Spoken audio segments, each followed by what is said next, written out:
Magandang araw mga ka-aerial defense, may ibabahagi na naman ako sa inyo dahil ngayong araw na ito ay may bagay tayong pag-uusapan, Chinese Coast Guard na takot at tinaboy ng Taiwan. Pero bago tayo magpatuloy, wag mo muna kalimutan mag-like, share, and subscribe, paki-follow at like muna ng aming page na nasa description na ang link. 大陆公务船海警202-203号，这里是中华民国海巡署 PP-100 管辖艇广播。 你即将进入我国禁限制水域，请立即调整航向。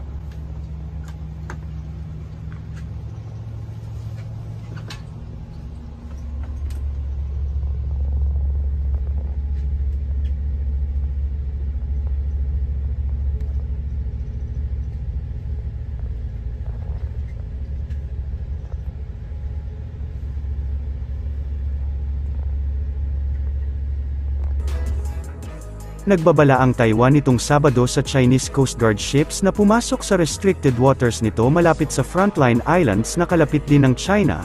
Sa patuloy na pagigting ng tensyon sa sensitibong Taiwan Strait, ayon sa Coast Guard nito, 4 na Chinese Coast Guard boats ang pumasok sa restricted waters ng Taiwan-controlled Kinmen Islands nitong Sabado. Inihayag din ng Taiwan na nanatili ang Chinese boats sa loob ng mahigit 1 oras matapos silang paalisin ng Taipei authorities. Inaangkin ng China ang democratically governed country bilang teritoryo nito.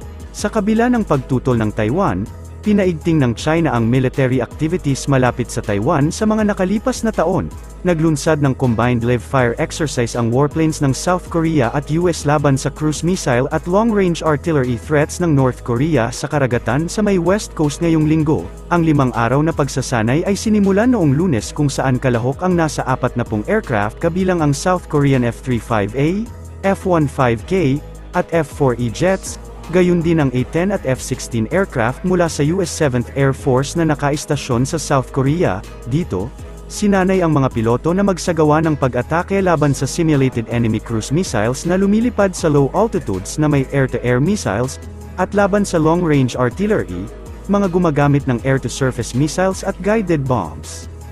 Isinagawa ang naturang live-fire drills sa gitna ng panibagong concern kaugnay sa cruise missile threats ng North Korea matapos itong maglunsad ng 5 rounds ng cruise missiles ngayong taon.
ipinamalas ng Philippine Army ang kakayahan ng kanilang hukbo pagdating sa territorial defense, sa kasagsagan ng nagpapatuloy na Combined Arms Training Exercises Katihan Battle Period 2 sa Colonel Ernesto Rabina Air Base sa Capas Tarlac.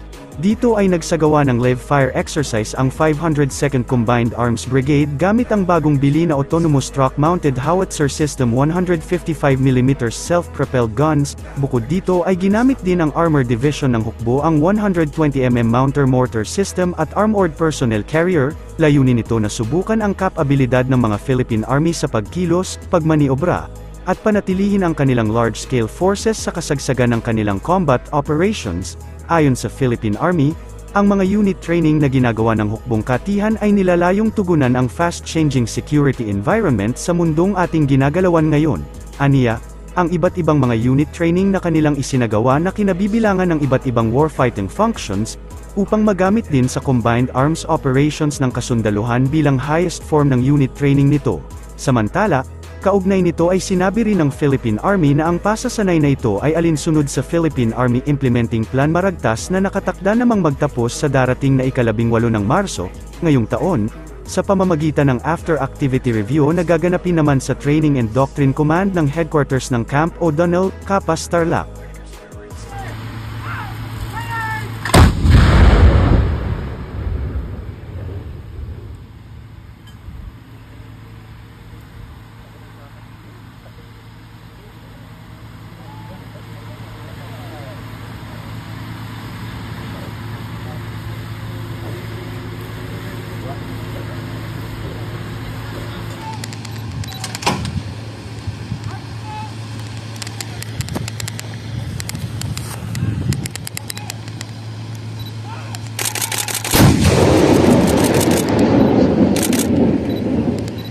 Philippine Army is ever ready to respond, mobilizing the force quickly and effectively, and in defense of the nation. We train as one. Unstoppable, adaptable, ever vigilant. Para sa mas madaming update tungkol sa ating defense, abangan lamang ang aking mga bagong video. Para naman sa mga gusto magpa-shoutout, mag-comment lamang po at share, paki-follow at like muna ng aming page na nasa description na ang link. Huwag mo na rin kalimutan mag-like, share, and subscribe. Pindutin mo na rin ang bell para updated kayo sa aking mga video. Maraming salamat po.